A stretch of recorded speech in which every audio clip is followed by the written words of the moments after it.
That's all right, folks. I did the wrong intro, but that's okay. Y'all know what it is. It's Tuesday, y'all. Lonzo and Dusty, the dynamic duo, ride again.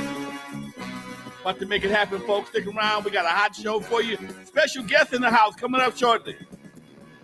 From the West Coast to the East Coast and everything between, folks. From Eve After Dark to concerts in the park. You're live with your boy Lonzo, the Godfather of West Coast hip hop. And on the other side of the screen, at his home in Dusty Land, my man Dusty Vision. What's up with you, Doc? Man. Can't complain. Really looking forward to this show, man. We got RBX, the narrator, Long Beach legend in the building joining us soon. Gonna be a dope one. Yes, sir. Man, I got to give a shout out to my boy, Kurt Walker. He's been hooking us up with guests. He got some more folks lined up for us. And again, man, just like you came on the team, you know, he just saw a need and just decided to fill it, man. I appreciate that, dude, because I can get busy and other people see things that I don't quite or have access to things I don't have access to or have time to pursue. And just makes my life that much easier, folks. So yes, appreciate you very much, Care. And we got a hot show. He got some more lined up for. I'll tell you about them off camera though. Nice. Shout out to my man over there doing his thing and helping us out. Really appreciate it. Yeah, man, everybody, we got RBX joining us, so have a seat. It's going to be a great show. But before that, let's jump into something, Lonzo. We had an interview last night with my dudes at Off the Cuff Radio. Shout out to Off the Cuff. But you mentioned a couple things that I would love to dabble a little bit more into. We've talked about it on your show, but I want to kind of take it into a different perspective. But your last job, and I put job in quotes, was in 1979 at Record Shack. Yes. Now, before you quit, you grabbed your distribution list. Explain that job a little bit to us, and explain how your life might have been different if you never grabbed that list. You know, I grabbed the list out of frustration, man, because it was the first time I've ever been fired from a job for something I didn't do. I did not do anything. It just so happened at 1979, I had a 1978 nice ass van. My dad helped me get a van. I was coming to work clean every day. And although I only made $168 a week or whatever it was, something like that, it wasn't over 200. That's for damn sure. Most of the time I would go in the warehouse and pull records, and sometimes that total would be 150. And they couldn't figure out how I was living on $12, $13, sometimes $14. And they told me, well, you know, we understand you have an outside business, and we've also had some things come up missing. What the fuck they got to do with me? So the lady gave me my little severance pay, totaled about, you know, back then they had held a week in the hold. I worked there for a while, had a little vacation, some other stuff. At about $650. And I left that man pissed off, and I said I'd never let nobody else put me in a position where they could control my life again. And also the fact that I was making more money on the weekends, DJing with the records that I got on Friday, Saturday, and Sunday sometimes. And it almost didn't make sense to say, you know, although I was a little disappointed, I still wasn't really pissed off to the point where, you know, sometimes niggas want to act a fool. Nah, I just grabbed all my shit off my desk and it was sitting on my desk. I just grabbed my shit and walked out the room, walked out the bed. Man, I'm out, folks. Y'all be cool. And that was it. I left Roger sitting there, and shortly later they fired his ass too. And I moved on, man. But when I started making the bootleg records, I remember that I had the list, and it might have been 2 or 3 years. But if anybody knows anything about me, I save all kinds of shit for no apparent reason. I'm a hoarder, and sometimes I just have to go in and purge my cabinets and file cabinets and shit like that just to make space, because shit be turning yellow. And a lot of the folks, again, people recognize my voice and recognize my personality over the phone. So, you know, hey man, come on by. Let's see what you got. Oh man, this is just, I don't know I forgot the slang at that time, but it was good. And people, you know, in the record business, you got some sub haters, you got supporters, and you got sub haters. What I mean by that is the supporters will buy your shit but then they'll sub hate and not want you to settle to nobody else. So they buying them and paying for them, but they put a little quarter, 50 cents on them sometimes, depending on what it is. And but I knew everybody, so nobody could get mad at me. But for a while, it took me a while to understand the game, because once you get something that's hot, one or two guys want to be the main people. And then Cletus from VIP, he just came and said, man, I need 1,000 of these. I need 500 of these. I need 1,500 of these. And he became one of my main cats, along with Mr. Park at the swap meet, at the Compton swap meet, because that situation, they all buy in bulk, everything. They buy everything in bulk. And they only want to have one person buy for everybody. So they'll buy in bulk to save money. And that's one of the things I learned from dealing with Korean businessmen. They may argue and may fuss and fight, but the bottom line, it's all about the money. And when I tried to sell to the Slauson swap meet, he knew about it before I left the goddamn swap meet. Okay, and it just was the trip, dude. And like I said before, between Cletus, Steve Yano, and Mr. Park, I sell, I don't know, sometimes 5,000 records in a week, man. No bullshit. No bullshit. Them bootlegs were slinging, because Cletus had a hookup out in Arizona. I didn't sell a lot of those out of state. I could have, but I didn't, because Cletus had the out of state hookup going. He was sending them up to he sent them to Nevada. He was sending them to Arizona. He was sending them some of my accounts up north. And again, running a record company can be pretty expensive. So it was a good time for me, Doc.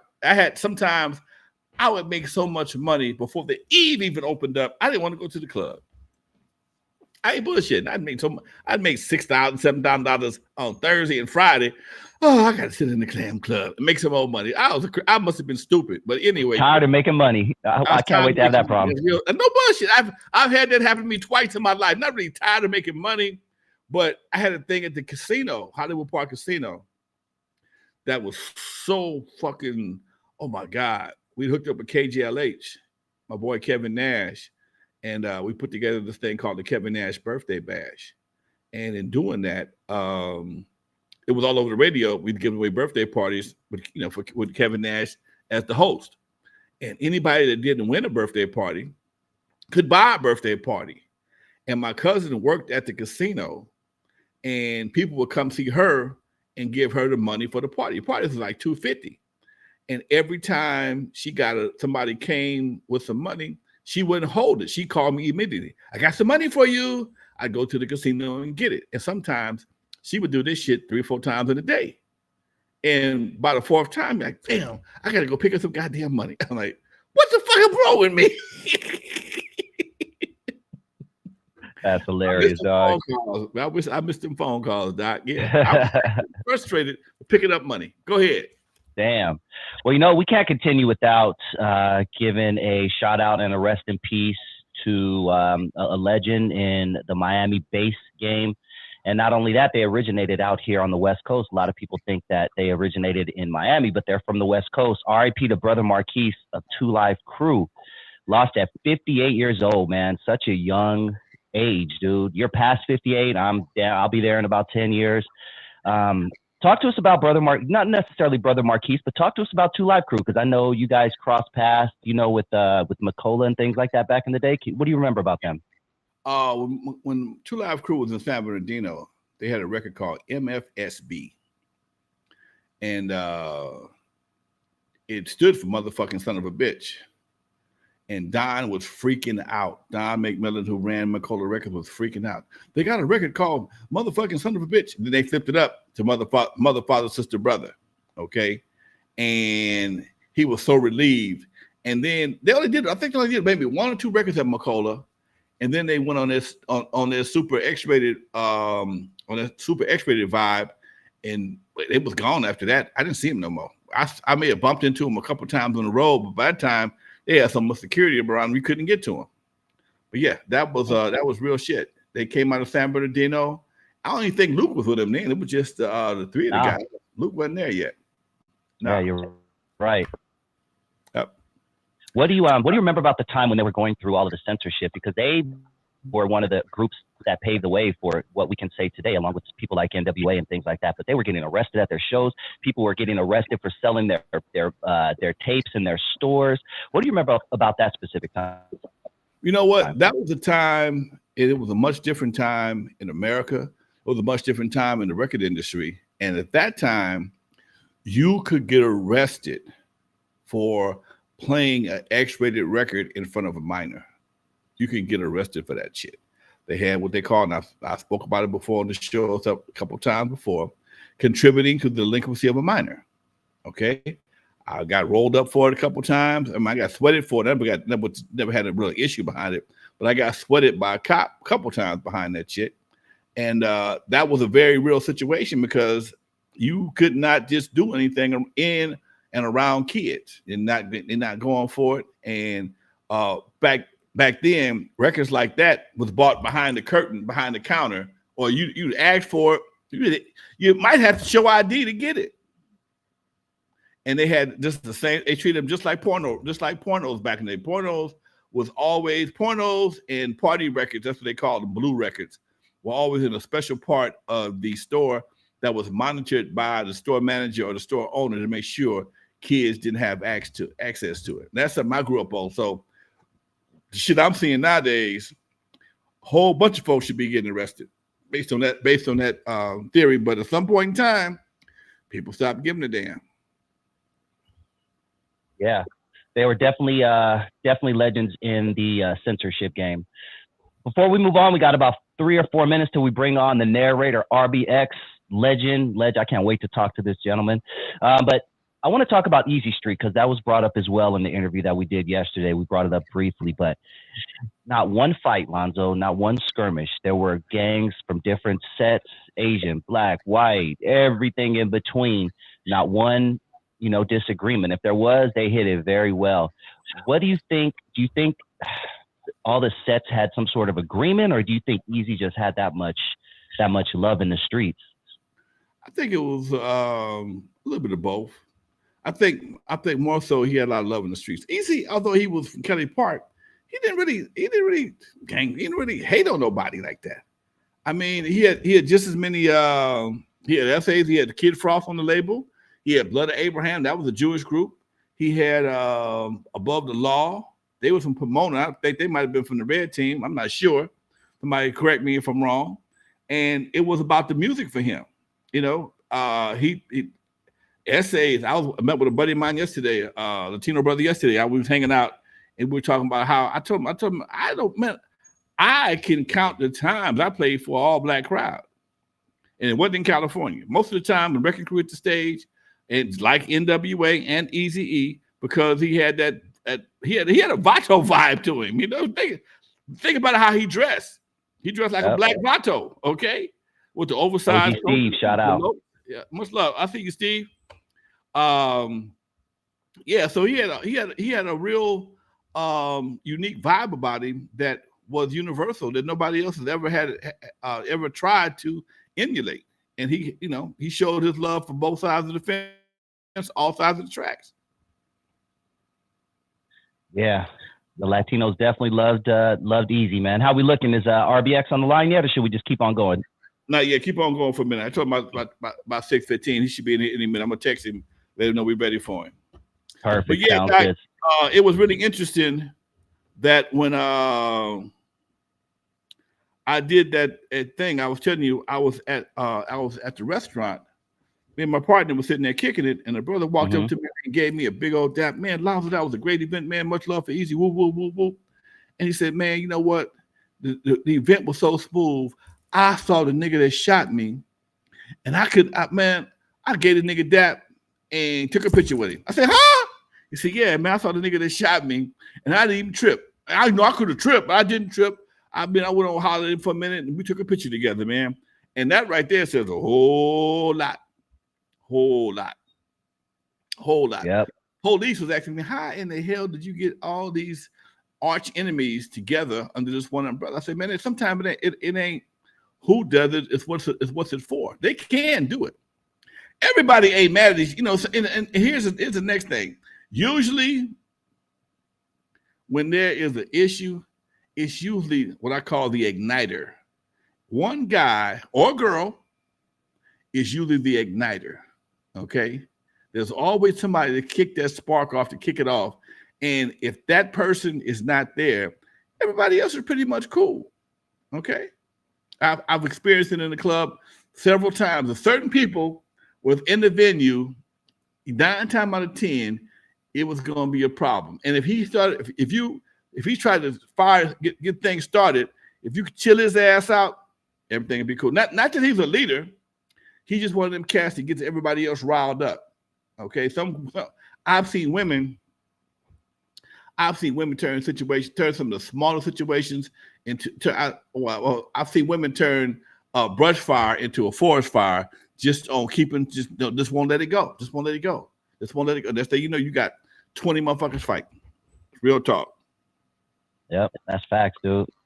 That's definitely facts. Yeah, I was at the Eazy celebration. I noticed shit, so I'm looking at tattoos and I'm like, oh, that tattoo doesn't get along with that dude's tattoo over there. But not one situation. Yeah. So even when I got there, Lonzo, I ain't gonna lie. I parked somewhere where I could get out quickly if I had to. I don't know if you remember, but I parked right by the entrance and I parked back in because I was like, I'm saying something just might pop. I lived in Compton. I know a lot about Compton. I lived there for a few years with my best friend, and I just know how Compton could be. But nothing, dog. I'm so proud of that. I'm so proud of you, and I'm so proud we made it happen. You made it happen. Thank you, Doc. I appreciate it, man. Yeah, it was a great event, man. That's why I wear my Eazy t-shirt today. Got my t-shirt on. Got the sign in the background. That's what we do. Yep. Well, let's see. We got a couple questions from the audience before we get our guest on. Okay, cool. Before we get our guest on, Only Good Game says, how old were you, Lonzo, when the Wrecking Crew first got going? I was 20. I think I might have been 25, by 25, 26. Yeah, by 24, 25, because we did some tours together, had some fun together, and by the time they became N.W.A, I knew I was 28.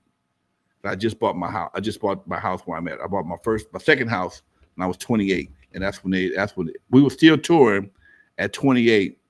Yeah, so I had to be at least about 24, 25. Yep, that was an interesting time in my life, man, because I could have bought doodles. I know you at one point.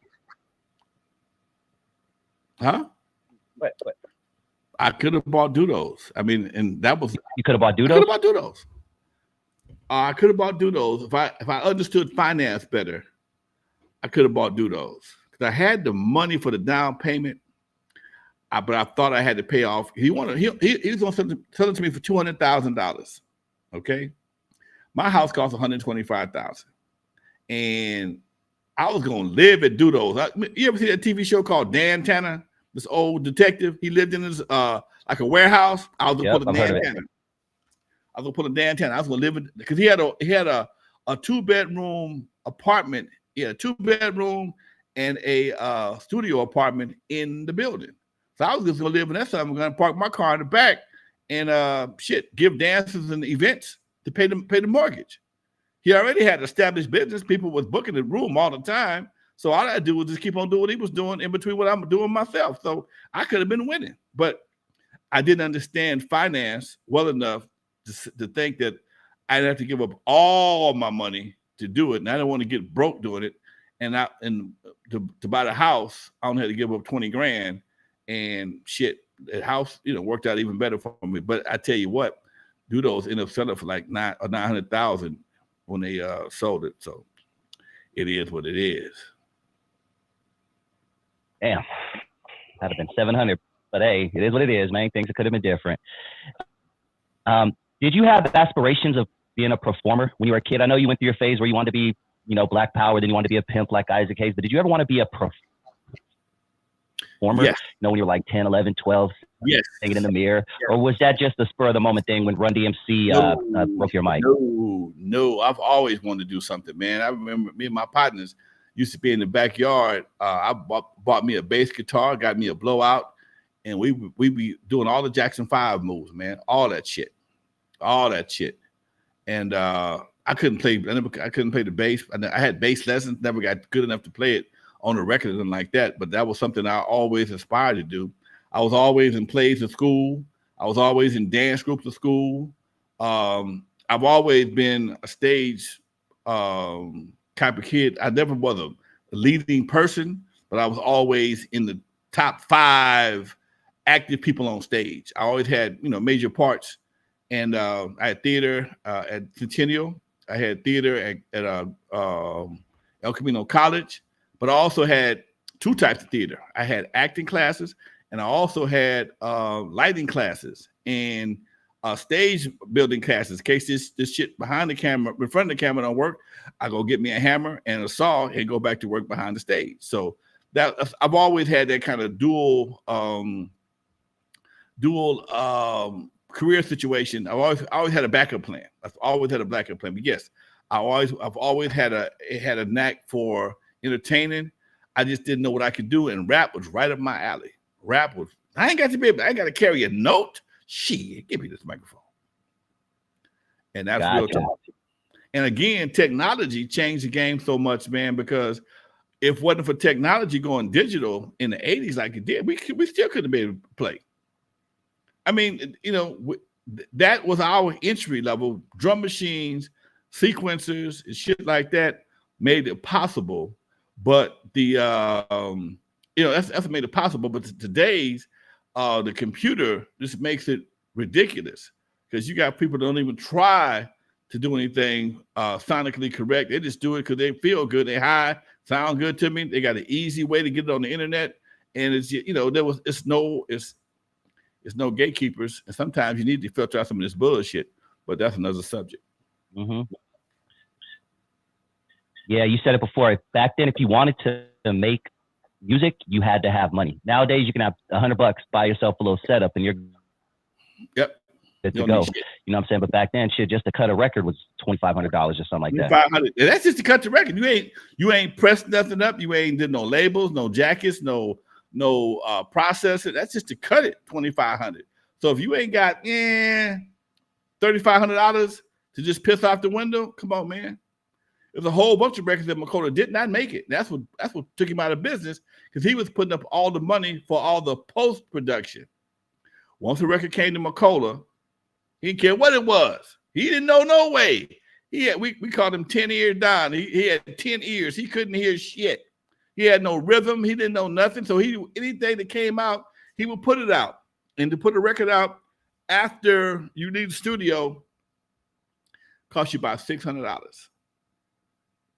And then you got to put it in boxes, send it UPS to record stations and stores for people to check it out. So that's why I say it costs $1,000, because back then everything was UPS, and records are heavy. Records are heavy. So you ain't got $1,000 just to piss off. And he was doing it. He was covering all the extra costs. So he was running his bills up, and wasn't but a few records actually making any money for him. And that's where the problem came in at. Okay. Miami 808 wants to know if you remember the Caution Crew. Yeah. Tell us about the Caution Crew. I remember, I don't know much about them. Who was in that Caution Crew? I'll look it up right now. Let me see. Miami 808, help us out. Who was in the Caution Crew? I got my trusty phone right here. Let's see. Caution Crew. That sounds very familiar for some reason. Yeah, it is, but I don't recall their records. Caution Crew, hip hop. Let's see what pops up. Caution Crew was a hip hop duo from Riverside, California in the early 80s. The group included Mark Ross, also known as Brother Marquise. Oh, so that's Brother Marquise. That's the one who just passed. And Rodney O. Okay, so that must have been Brother Marquise and Rodney O's group. Oh, okay. There you go. Yeah. Didn't know that. Yeah. Taught me something today, dog. Yeah, definitely taught me something. All I know is Rodney O had one group. That's him and Joe, and him, Joe, and General Jeff. I'm gonna call RBX, see if he better sleep or something. Let's give him a call. Hit that like button, everybody, if you haven't already. Trying to reach out to RBX. He is going to join the show and talk about his history. Hit that subscribe button if you haven't already. Shout out to the chat.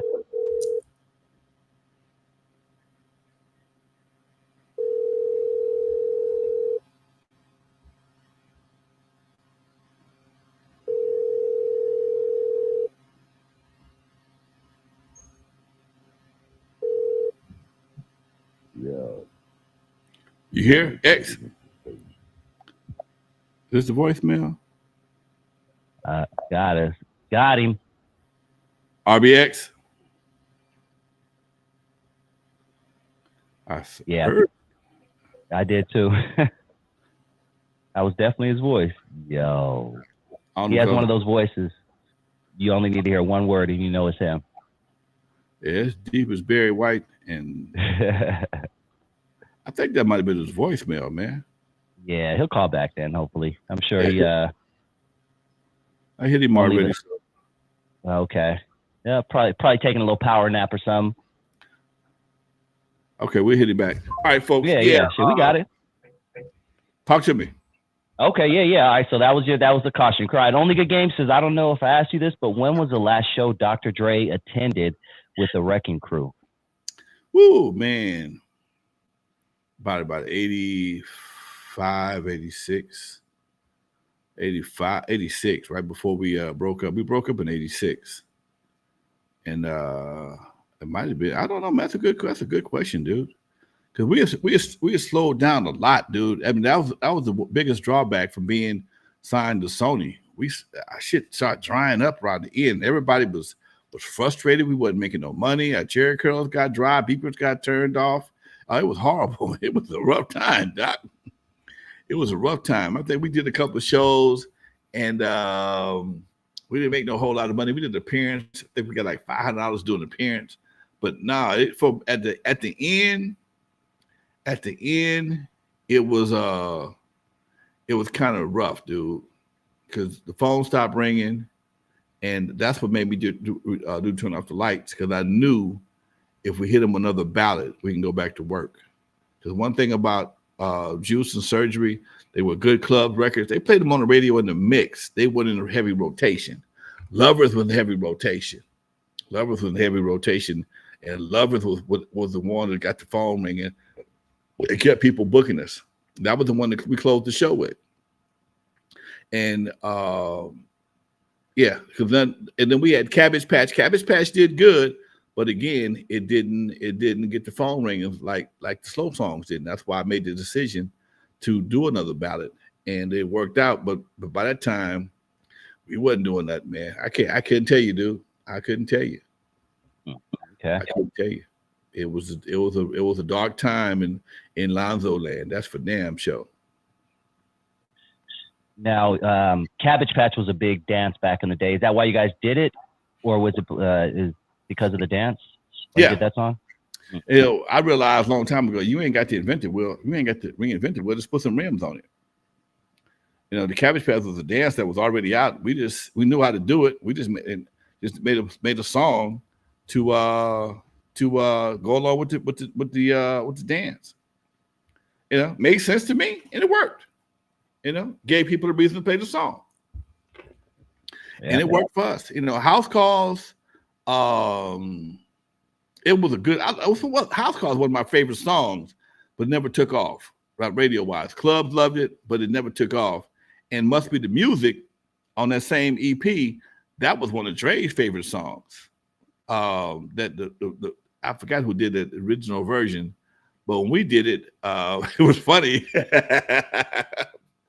It was funny because we thought we could sing. We had been on stage so long, listening to headphones and shit.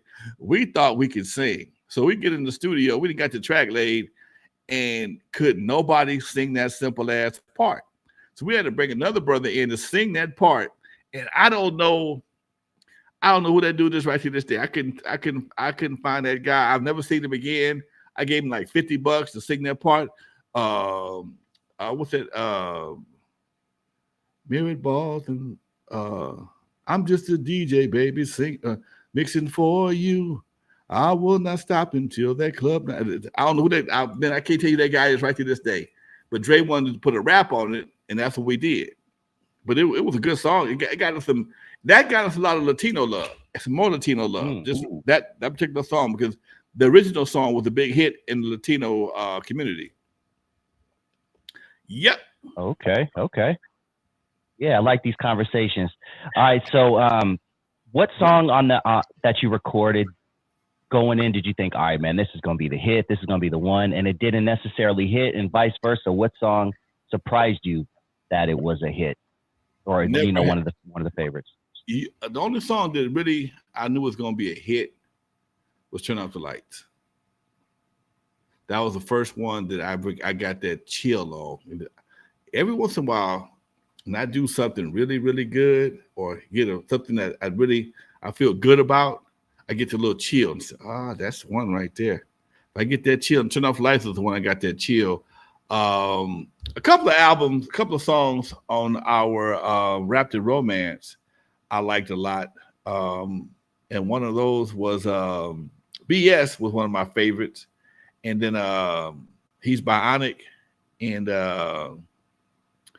those that's the whole album didn't get any promotion. So, you know, although we were high on it in the studio, it did not come through for us in the sales on the sales charts at all. You know, overseas they loved He's Bionic. That was a big hit. It was He's Bionic was a big hit overseas for us, but that was about it. What was He's Bionic about? About Dre. Gotcha. Okay. You know, when you look at his career, we had 3 songs about him. We had Surgery. 3 songs: Surgery, He's Bionic, and House Calls. Those 3 songs were specifically about him and his skills. I don't know why. I guess the doctor theme worked out so well for us. And it just, you know, it just gave up I guess a sense of Long ass intro again, right? all of them long.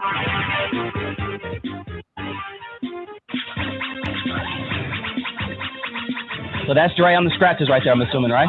I'll tell you the truth when we get through. You become a DJ doctor, not a rapping turd. Always saying what you nurses by his side. And you All right, talk to us. That was a sampler. Okay. Only one person caught that. That was Tony G.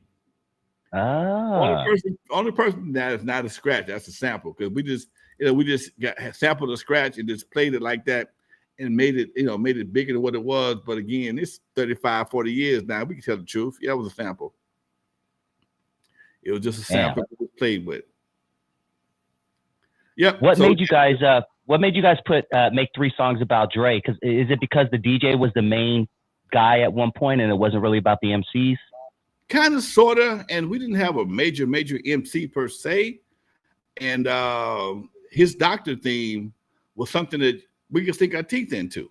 You know, we could Surgery, House Calls, He's Bionic, all that kind of works together. You know, my record was supposed to be called Bass Cadet, and we never released it. We never even recorded, but because I love bass, and Clientele was supposed to have his own record. Yella was the first one to get a record of his own, and that was World Class. We call him Yella. He is the best. We rock the mic on the DMX.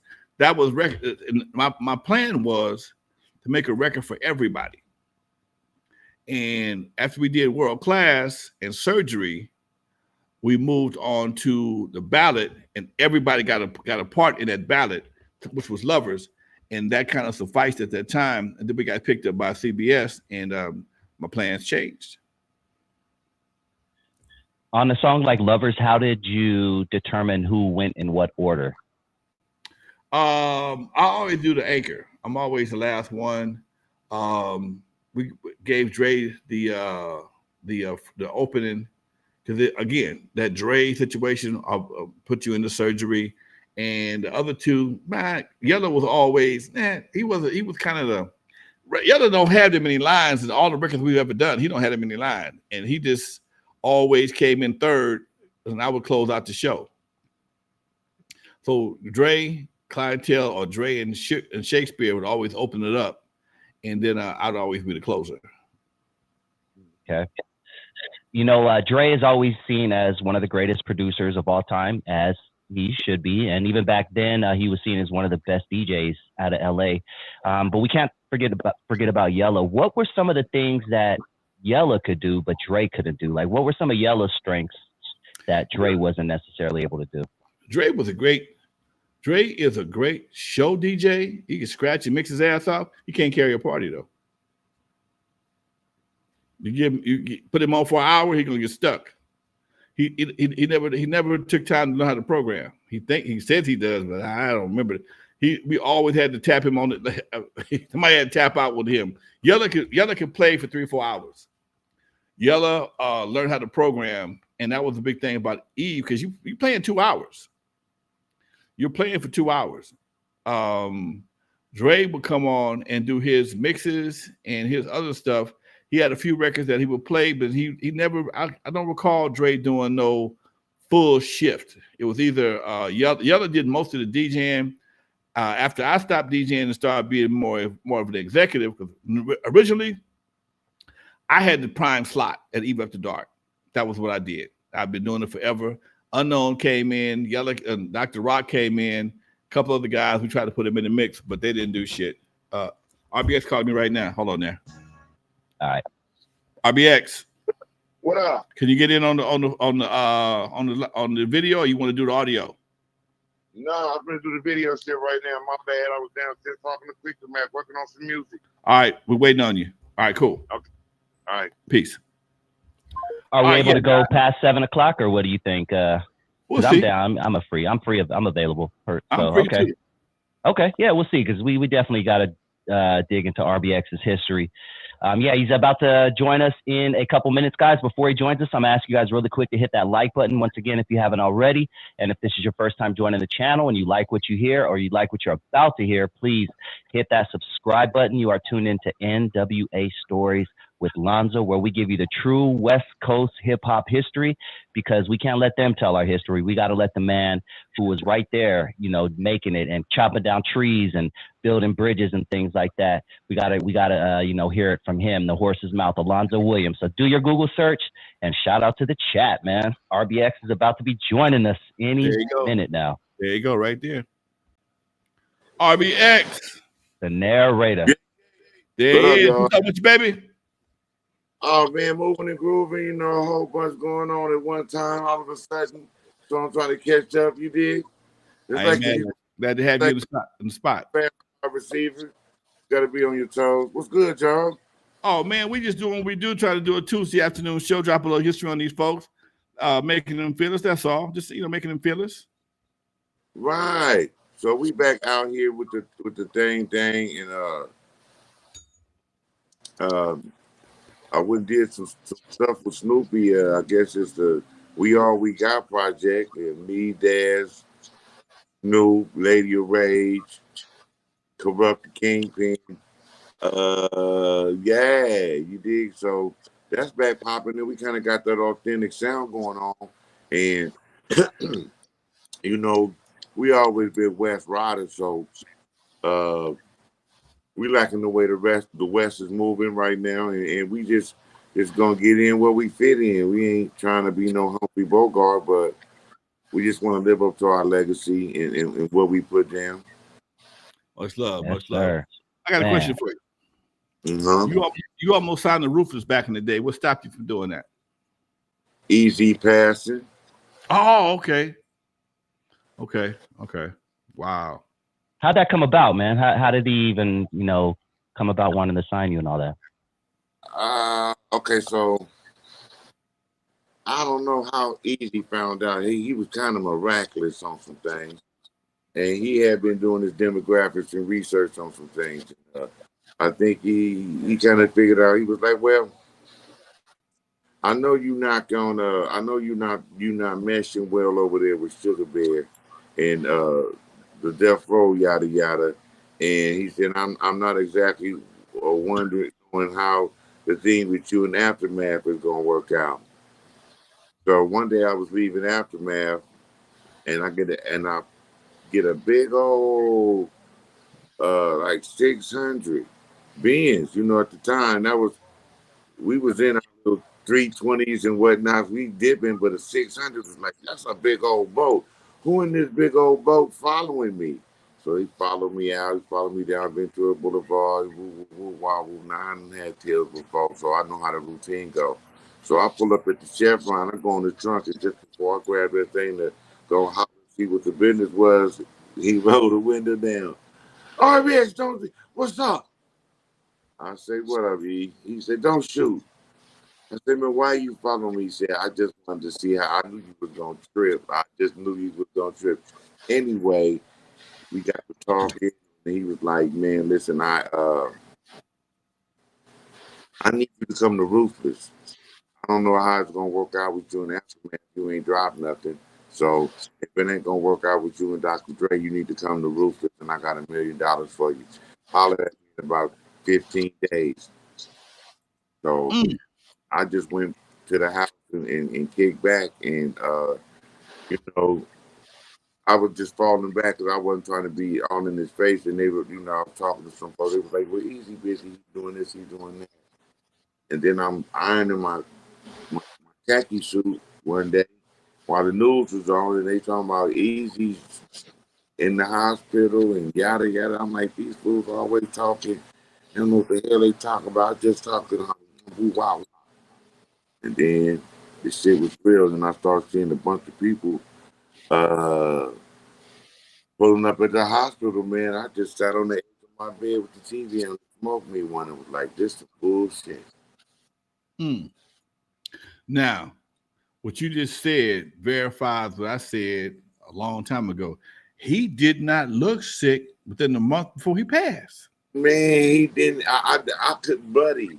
And that's why when they was telling me, it was like, he's sick and he dry heaving. I just drew down on. I mean, I don't make it sound. I just drew down on this nigga. He didn't look sick. Right. That right there, man. Oh man, it's gonna be hard for me to take that to the grave. That's how it went on. Because, like I said, he was at my house. He wasn't there within the last. He might have been at my house 60 days prior. Talking and laughing and hanging out and doing what he do. And say who he where what, and that right there, man, just it never sat well with me. I'm sorry, it never sat well with me, and it probably would never sat well with me.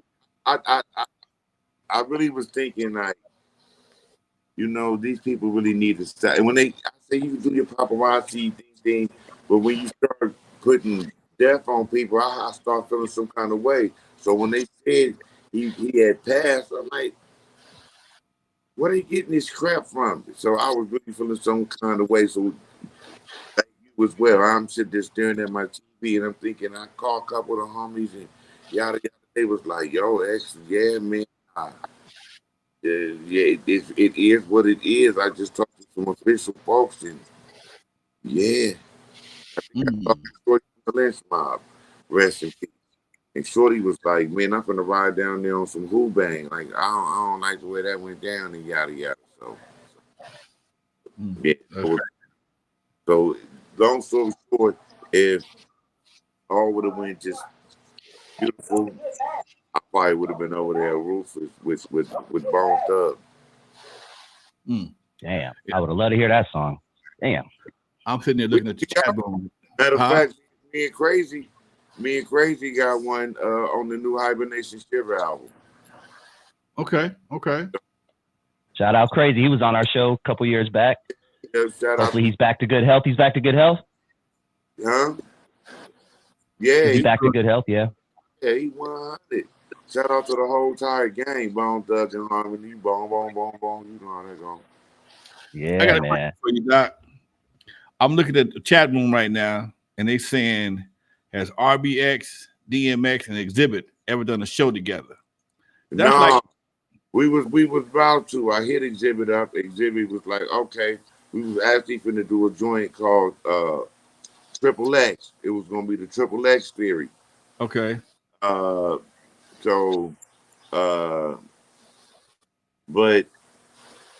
Exhibit was like, I didn't know DMX like that. I knew I didn't know him to go talk no business. So Exhibit said, I'm gonna handle that and yada yada yada. And when he came back to me, he was like, well, man, I don't think he's ready yet, X. And I'm like, why would you say that? I guess he's still probably uh Salty. tripping off of that. The only X I know is Exhibit RBX Extraordinary. And I got thrusted into that. I didn't know I was gonna be on that song. Mm. Tell me, hey man, I'm gonna put your name in the song. I just got bust off on Booth. You dig? And the next thing I know, I said, I am. Nigga said, you on the song, this and DMX. And I said, I am. Wow. Calling out names, man. One of the legends. Hey, X, you know, your legendary flow on the Chronic is, you know, 7 execution style murders. I mean, you probably have, if not the dopest intro line on that album. You know, can you talk to us about recording the Chronic, you know, the environment and how you got involved in that whole project with Dre? Okay, yeah, I can sum that up. The environment was extremely rambunctious. It was like, you know, we was Terror Dome every day in the beginning, you know, before it got all glamoury and glitzy, it was just all grinding. Suge, as well as Dre, wanted to see who was who and wanted to see if we could really, if we was the truth or we was just Hollywood made or whatever. So we was out battling every day. I mean, we talking about the Jordan Downs, Nicholson Gardens, you dig? We was in Compton, it was in Bompton, it was in whatever. So they came to the realization that RBX wasn't gonna be in the battle. He was out through with the business. And Mm. so that's how that started. And then uh, once I guess Suge and Dre realized who was gonna be the nucleus in the core, we were selected up and chosen and rounded up, and then we just went to putting in work. Legendary. Yeah. Is there a reason why you didn't sign to Death Row like, you know, most of your peers did? um. Yeah, because I they kind of waited too late. You know, maybe earlier in the game, it would have been possible. But after I started realizing what we had and what we were selling and what our worth was and what they was offering, it was bad business. And I was always taught them as a youngster, you know, if you go do some bad business, that's your fault. So Right. with that being stated, I'm like, yo, that's I was asking questions. And I'm like, so you trying to give me this for that? So if I give you this, you're gonna have that for how long? That's like I can't take that ride. That's not sure about survival. You Mm. did one of them type of situations. So I, but that was only the business with Suge. You know what I'm saying? I didn't want to disappoint none of my loved ones, being Sophie, being the dog pound, being Dr. Dre, because we was working. Lady of Rage, this was our baby. This was the song we was working on.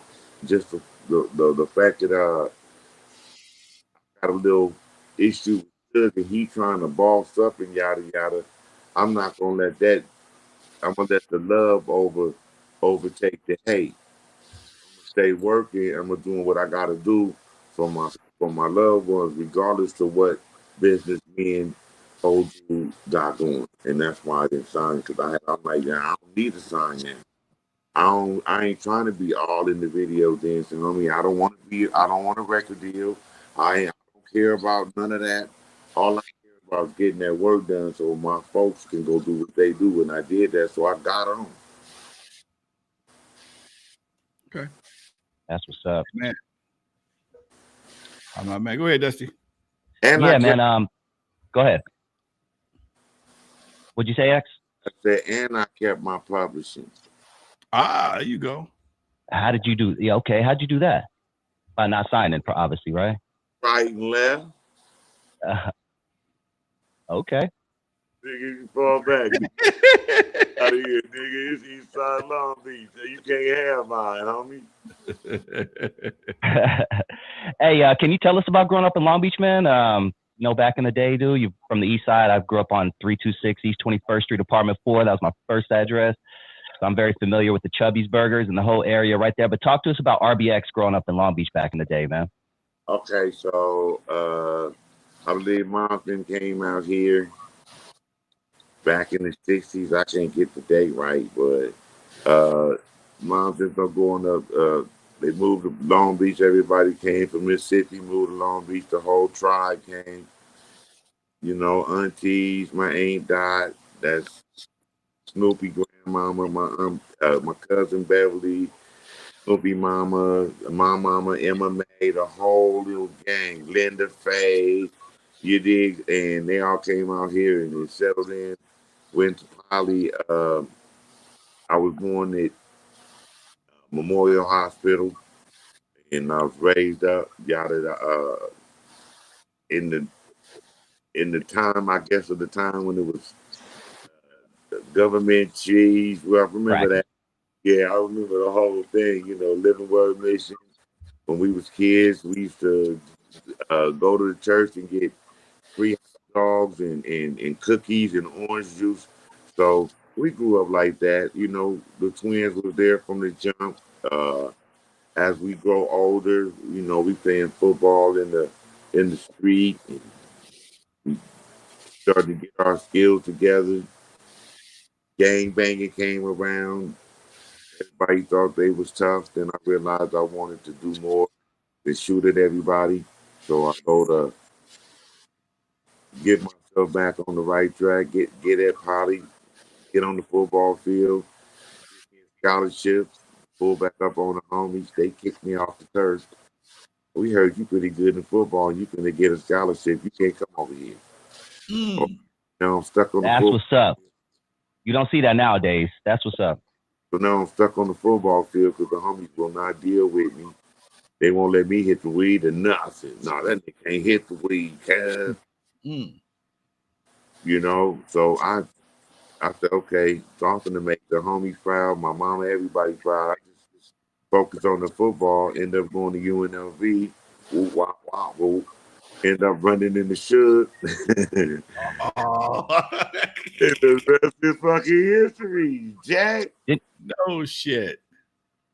Yeah, that's gonna be for Damn, dude. Couldn't get away from it. Now, as far as the music was concerned, what I did leave out is I was working at when I came back from college. I was working at the Long Beach Mall before they caved it in. Snoopy came in, get some tennis shoes for the deep cover video that he was shooting with Dre the next day. So I walked out to see who was there because I was a manager at the store at the time. So I was in the back doing the stock thing. I heard his voice.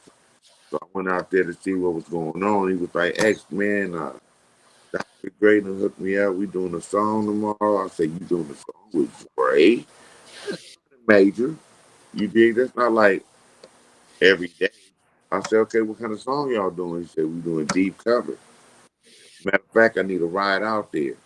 That I had a 7 tray Chevy with a bad starter. And I'm telling you, like, I said, listen, man, I ain't trying to rap. I don't want to be no rapper. I'm over that life. I moved on. But I love my little baby cousin and I wanted to see him fulfill his thing. So I said, ain't nobody gonna take you from the hood. And Calabasas, he told me he's this class downtown LA. Man, we drove like about an hour and a half after that. Damn. Okay. I looked at Snoopy and was like, if you wasn't my nigga, you got me way out. I was so tired that I couldn't trip. So what had happened was when I go in the house, I tell Snoopy, man, do your thing. And I'm trying to explain to Snoopy. I say, well, when you get your opportunities, you do the best you can, man, and bust your gun. I say, you need to approach things like this. Instead of doing this, you need to hit them like this. Instead of hit them like this. And Dre heard me explaining how to hit him and pulled Snoopy to the side. Was like, who is this nigga? And Snoopy was like, this is my cousin RBX. He said, that nigga voice is my monster. He said, could that nigga rap? And then Snoopy said, can he? Why he say that? Dre went put the beat on. And I'm just looking like, I tell Dre, Dre, no. I ain't come here for that, bro. This is Snoopy's show. I ain't come to spit. He said, nigga, just spit something. Then Snoopy kicked me. Yeah, nigga, spit something. So I spit something, and the rest is history, y'all. Wow. Damn, dude. All that bad starter. Yeah. Hey, I have a question about some lore out there. What, if anything, do you know about the brawl between Death Row and Uncle Luke's camp that happened at Jack the Rapper during the height of their beef, or even going into like the golf course brawl situation between Ruthless and Death Row? More the golf. Were you around? Yes, I wasn't at the Jack the Rapper thing with the Luke beef. I wasn't. You know, I had kind of fell back from all Death Row functions, but Dog Pound functions I'm privy to. And the only reason I stayed away from the Death Row situations is gas and match don't go together. And you get gas and you get a match, and all it takes is a boom. So I stayed out of Death Row situations, especially once I had come to the concrete ground that I wasn't giving up my publishing. Like, y'all, that's what you're not gonna do. And then it became a funk point, because every time I seen, bro, it, I got to get paid or something crazy, and I'm like, nigga, shut up. I mean, I ain't even tripping on you. I'm gonna live my life. I ain't really got time for that. But you want to keep pulling me back into some nonsense, and I really wasn't trying to go.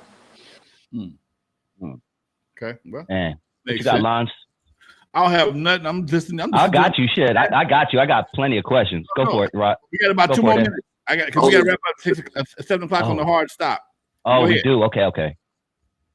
Let me ask you real quick. What were some of the things in Straight Outta Compton, RBX, that you saw that you were like, nah, that's BS. It didn't happen that way. I mean, we ain't got that much time. We only got. Yeah, we're gonna have to do a part 2. Yeah, that's gonna be part 2, Jack. Are you kidding me? But a lot. I think it was entertainment. You did. I saw a lot of stuff that was like kind of suspect, but for me to see him and speak on it without, having the actual factual to go ahead and build on and elaborate on what really happened, we ain't got that much time, Jack. It was like, fair y'all, enough. I know that one. Shut the door on the nigga. I think we have a hard stop at 7 because of the app we're using, right, Lon? Yeah. Yep. So we got like about a minute. Yep. Yeah, man. What you got coming up? Talk to us, RBX. Okay, so right now it's some top secret shit going on. I'm gonna tell y'all that. Death Row.